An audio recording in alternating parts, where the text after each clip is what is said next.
বেকারত্বের বোঝা যখন গায়ে, তখন ছেলেটা রাতের অন্ধকারকে ভালোবাসে, দিনের আলোকে ভয় পায়। 18 বছর বয়সী বেকার ছেলেটা এখন বাবার চোখে তাকিয়ে কথা বলতে পারে না। এজন্যই দীর্ঘদিন থেকে একসাথে বসে খাবারটাও খায় না।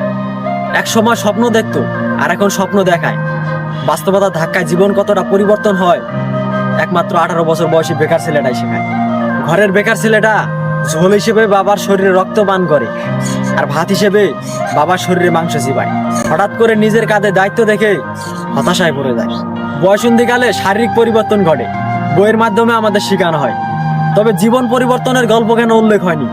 ব্যক্তি নিজেকে কেন বুঝতে হয়? কাকেই বা প্রশ্ন করি, উত্তর তো আর মিলবে না। তবে তোমরা ছোট যারা রয়েছো, বেকারত্বকে হেয়ালি মনে করো না। একটা অবাক করা বিষয় হচ্ছে, আমরা 18 বছর বয়সী ছেলেরা দেখায় ভালো আছি, ভালো থাকি, তবে মুখ ও মুখোশের আড়ালে আমরা সবাই হতাশার ভুক্তভোগী।